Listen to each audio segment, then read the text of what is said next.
Assalamualaikum warahmatullahi wabarakatuh. Perkenalkan, nama saya Abdul Aziz dengan NIM B412411141, nomor absen 18 dari golongan B. Baik, pada hari ini saya akan menjelaskan materi tentang vitamin C. Pasti teman-teman menanya, apa sih sebenarnya vitamin C itu? Vitamin C merupakan vitamin ascorbat yang larut dalam air dan sebagai senyawa organik esensial yang tidak dapat disintesis oleh tubuh manusia dan harus diperoleh dari makanan. Dan vitamin C juga memiliki sifat yang dimana sifat pertamanya adalah mempunyai rumus empiris CH8O6 seharusnya C6H8O6. Dan yang kedua itu adalah kristal putih, tidak berwarna dan tidak berbau, hingga akhirnya sampai mudah teroksidasi yang dikatalis oleh beberapa logam. Selanjutnya, rumus kimia, manfaat, dan sumber vitamin.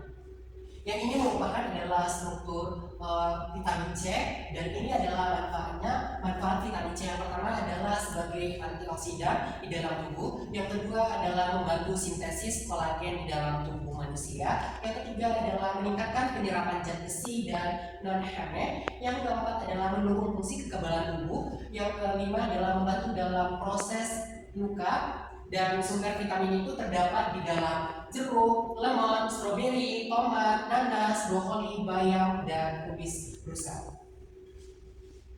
Dan angka kecukupan gizi vitamin C itu terbagi beberapa ya. Yang pertama itu adalah dewasa laki-laki yang dimana asupan gizinya 90 mg per harinya, dan dewasa perempuan itu asupan gizinya 75 mg per hari. Dan di perempuan ini terbagi beberapa. Yang pertama, wanita hamil, di mana wanita hamil asupan gizi vitamin C-nya 85 mg per hari, dan wanita menyusui 120 mg per hari. Selanjutnya adalah anak-anak, yang dimana anak-anak ini berumuran 6 sampai 9 tahun sekitar 45 mg per harinya, dan remaja sekitar 75 sampai 90 mg per harinya.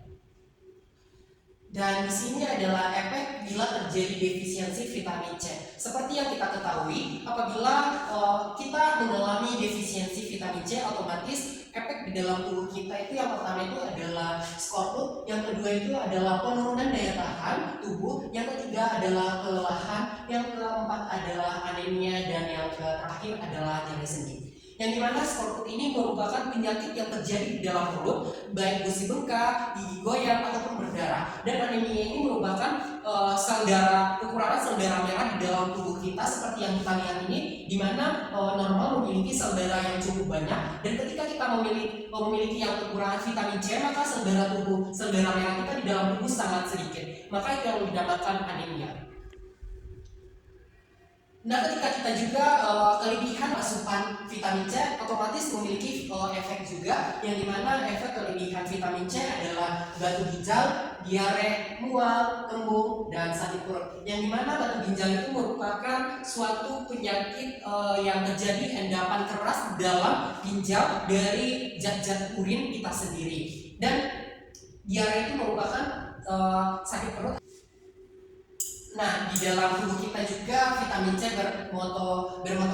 bermetabolisme. Yang pertama itu adalah penyerapan, yang dimana ketika kita mengkonsumsi vitamin C, otomatis diserap oleh usus halus melalui transport aktif. Dan kita perlu ketahui, ketika kita mengasup vitamin C yang cukup tinggi, maka penyerapannya akan mengalami penurunan ataupun keterlambatan. Yang kedua, jika kita mengasup vitamin C yang cukup rendah, maka penyerapannya akan meningkat ataupun tinggi.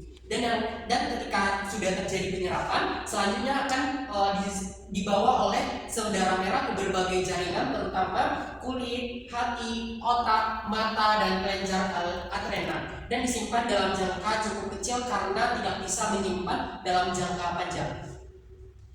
Dan kesimpulan dari vitamin C adalah vitamin C merupakan nutrisi penting yang memiliki banyak manfaat bagi tubuh. Selain berfungsi sebagai antioksidan yang melindungi sel-sel dari kerusakan, vitamin C juga berperan vital dalam pembentukan kolagen, penyembuhan luka, dan meningkatkan penyerapan zat besi. Kekurangan vitamin ini dapat menimbulkan berbagai masalah kesehatan seperti penyakit skorpun, yang ditandai dengan gusi berdarah dan luka yang sulit sembuh.